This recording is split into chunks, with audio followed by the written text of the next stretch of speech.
हम सब MSMEs हैं, बिजनेस ओनर्स हैं, बिजनेस को बड़ा करना चाहते हैं। मार्केटिंग एंड ब्रांडिंग का जो इन्वेस्टमेंट है हमारे पास वो भी बहुत कम है। कैसे हम मैक्सिमम रेवेन्यू जनरेट कर सके by the same investment on branding and marketing, let's learn.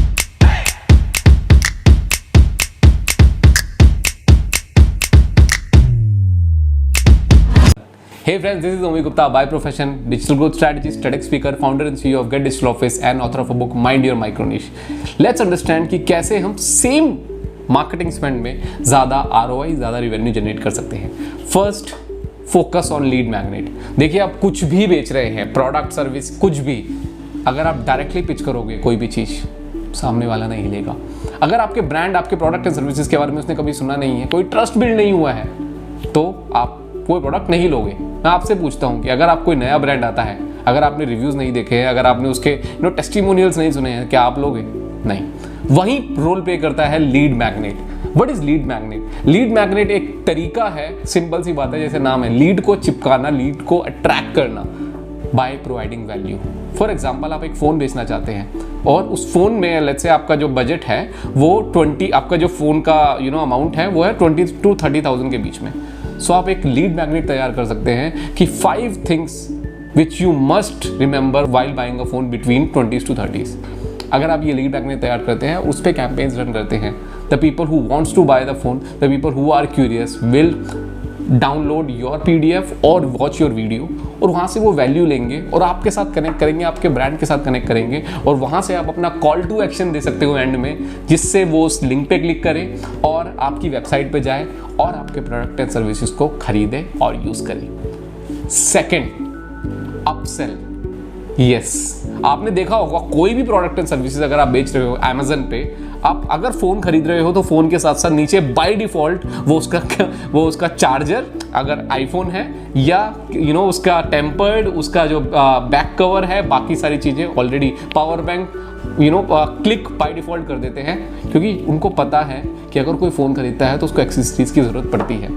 The point is, आप कोई भी प्रोडक्ट एंड सर्विसेज सेल कर रहे हो, क्या आप कोई चीज़ अपसेल कर रहे हो जो पता है सामने वाले को कि उसको उसकी ज़रूरत पड़ेगी?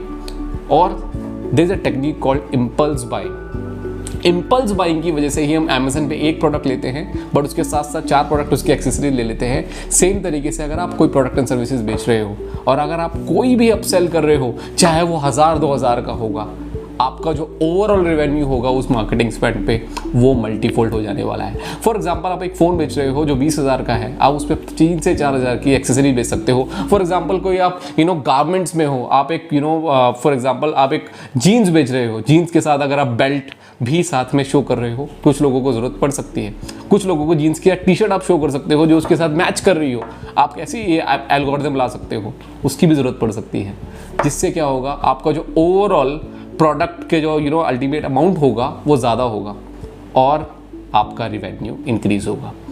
Third, retarget. Let me tell you my friend, कितने सारे लोग हैं जो टेबल पे ही पैसा छोड़ के आ जाते हैं। When I'm talking about table पे पैसा छोड़ना, मतलब आप रीटारगेट नहीं कर रहे हो। आपने मार्केटिंग चलाई, आपने बहुत सारा ऐड पे स्पेंड किया, आपने देखा कि यार मेरी ऐड चली, इतने से मुझे इतने लोगों ने मेरे प्रोडक्ट एंड सर्विसेज को खरीदा, या इतनी मुझे लीड्स मिली।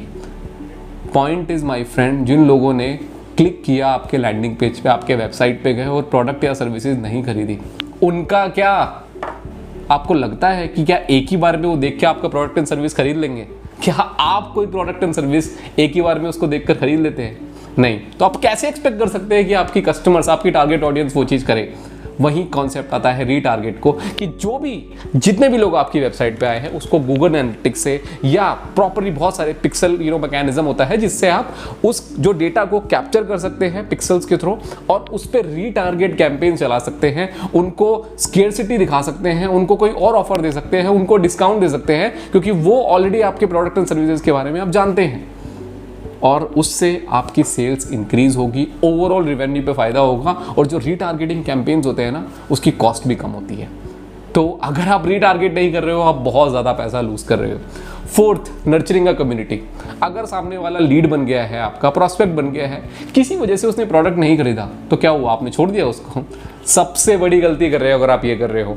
अगर आप सामने वाले को नर्चर नहीं कर रहे हो प्रॉपरली तो आप बहुत बड़ी मिस्टेक कर रहे हो। और अगर मैं नर्चरिंग की बात करूँ तो आप कैसे करोगे? आप उसको व्हाट्सअप मार्केटिंग के थ्रू, आप उसको ईमेल मार्केटिंग के थ्रू, आप उसको वीडियोस के थ्रू, कंटेंट के थ्रू, अपने सोशल मीडिया प्लेटफॉर्म्स के थ्रू नर्चर करते रहिए ताकि उसकी रिकॉल वैल्यू बढ़े। आज शायद उसको उस प्रोडक्ट की ज़रूरत ना हो, बट कल को जब उसको उस प्रोडक्ट या सर्विसेज की ज़रूरत होगी तो वो किस इंसान के पास जाएगा? वो आपके पास या आपके ब्रांड के पास आएगा और वो प्रोडक्ट एंड सर्विसेज खरीदेगा। सो नर्चर करना, वैल्यू प्रोवाइड करना, रिकॉल वैल्यू क्रिएट करना एक बिजनेस के अंदर बहुत ही ज़्यादा ज़रूरी है। And the fifth concept is jab jab hook. सब जानते हैं गैरी वी को, अगर नहीं जानते गूगल करो।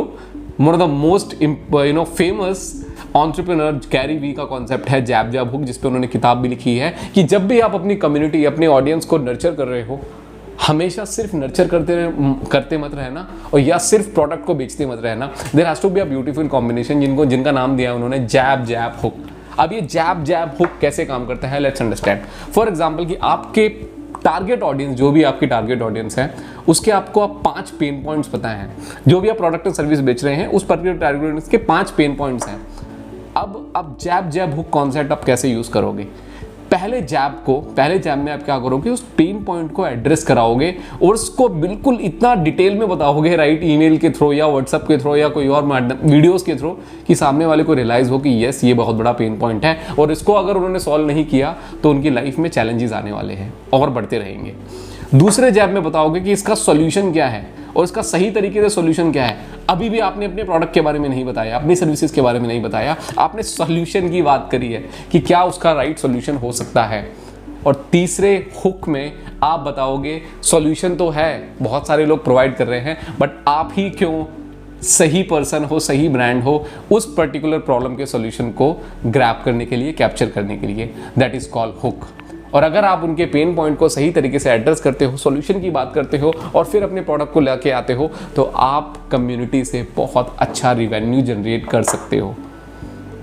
Always remember one thing, ads online, offline या कुछ भी कर रहे हो, सिंपल ROI जो आपने पैसा खर्च किया उसी से मत देखिए, एक कस्टमर की लाइफ टाइम वैल्यू पे फोकस कीजिए। आज वो अगर आपका कस्टमर नहीं बना तो क्या आपने छोड़ दिया उसको? आप कैसे नर्चर कर रहे हो, रीटारगेट कर रहे हो, अपसेल कर रहे हो, डाउन सेल कर रहे हो, क्रॉस सेल कर रहे हो, जैब जैब हुक कॉन्सेप्ट पे काम कर रहे हो ताकि आप अपना ओवरऑल रिवेन्यू इंक्रीज कर सके by the same marketing and branding spend. I hope आपको ये कॉन्सेप्ट, ये पॉइंटर्स अच्छे लगे होंगे और आप अपने बिजनेस में, अपनी एंटरप्रेन्योरशिप जर्नी में इसको इंप्लीमेंट करने वाले हो। I hope you like the video. Please, if you like the video, subscribe to the channel guys. किसका वेट कर रहे हो? ऐसी बहुत सारा वैल्यूएबल कंटेंट हम इस पर्टिकुलर चैनल पे लाने वाले हैं जिससे आप अपनी लाइफ स्किल्स, अपनी एंटरप्रेन्योरशिप और मार्केटिंग एंड ब्रांडिंग स्किल्स को बेटर से बेटर करते रहें। प्लीज कमेंट, अगर कोई भी क्वेश्चन है आपको ब्रांडिंग एंड मार्केटिंग में, I will answer all those question. Share this video with all your entrepreneurs and other people जिनको लगता है आपको कि उनको वैल्यू मिल सकती है। And till we meet next time, Omi Gupta signing off.